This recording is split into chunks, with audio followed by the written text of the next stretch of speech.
Bonjour Micro Libre. Moi je m'appelle Soudi Séraphin, je voudrais vous parler un peu de notre quartier. Nous sommes sur la voie 6014. C'est une voie qui a débuté en 2023. La voie en commun 4 quartiers. Les 4 quartiers sont Ndiado 4, Toyota 2, Ladji et Djidje 2. Depuis que la voie a commencé là, on ne peut pas faire des orbites casser des yeux. Nous subissons quand même quelques défaillances de la part de ceux qui sont en train de réaliser la voie. Mais nous savons que d'ici à là, ça va finir. Le quartier, au premier abord, était habité par des Tofins. Les Tofins, communément, c'est les Fla et les Seto. Les Fla et les Seto. Moi, par exemple, nous sommes arrivés ici en 1972 et on a fait l'état des lieux en 80. Et 82-83, on a recasé le quartier. Et dans un premier temps, la première réalisation du quartier, c'était le caniveau qui quittait au Péoloua, au rond-point Saint-Cécile. Quand le caniveau était réalisé, il s'est fait que le rond-point Saint-Cécile n'allait plus exister dans un premier temps. Et que le rond-point était morcelé et les gens commençaient par construire. Quand Kérékou était revenu en 1996, vers la fin de l'année 1996, Kérékou est descendu au rond-point et a interdit à tous ceux-là qui sont en train de construire là de surseoir les travaux.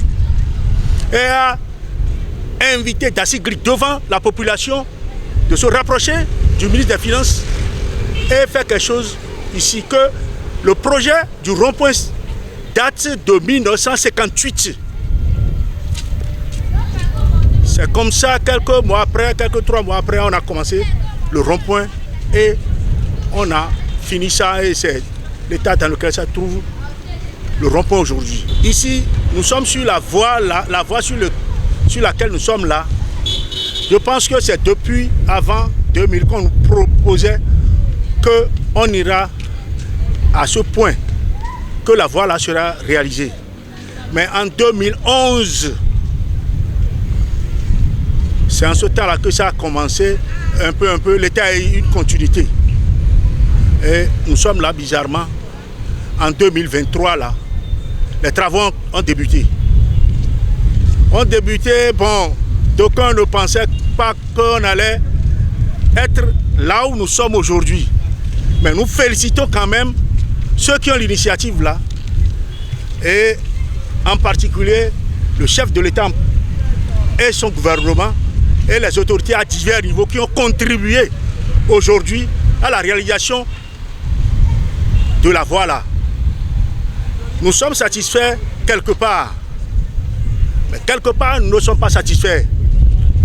Dans la mesure où les voies secondaires qui devaient nous permettre de circuler bien dans notre quartier là, les gens ne pensent pas au moins mettre quelques sables sur les voies. Et que les amos n'ont pas de caniveau. Chez nous, par exemple, à Toyota, Kpota, c'est ça que nous on a déploré. Et nous nous sommes rapprochés d'eux maintes fois pour avoir gain de cause, mais c'est sans suite. Jusque-là. Même aujourd'hui, nous sommes allés les voir pour voir dans quelle mesure, au moins les voies là, qui même donnent accès à leur base où ils fabriquent les caniveaux et consorts là. La voie est tellement dégradée. Vraiment, je ne sais pas ce qu'on peut faire. Même nos frères béninois qui travaillent avec eux ne veulent pas nous écouter. Nous, on ne sait pas comment il faut faire. Nous demandons au moins aux autorités à divers niveaux de venir voir. Il est vrai, ce qu'on a fait, on a réalisé ici, c'est pas vraiment, c'est de l'argent. C'est des milliards d'argent. J'ai vu ce quartier-là dans le bas-fond, terrible, où nous avons des varans, des lézards, du serpent, des tortues, des caïmans dans ce pays, dans ce quartier-là où je suis aujourd'hui. C'est un bas-fond terrible qui ne dit pas son nom. Franchement, je dis merci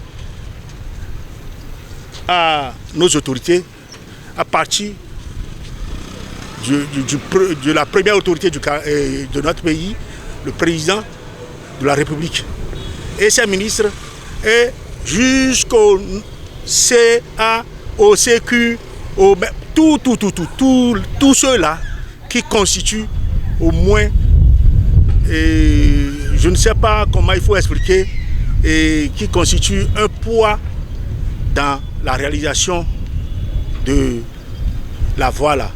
Vraiment, je les remercie. Dieu va les accompagner dans leur affaire. Je remercie Reporters Bénin Monde pour quand même se rapprocher de nous, pour avoir un peu l'idée de ce qui se passe, ce qui s'est passé et ce qui se passera ici dans les jours à venir.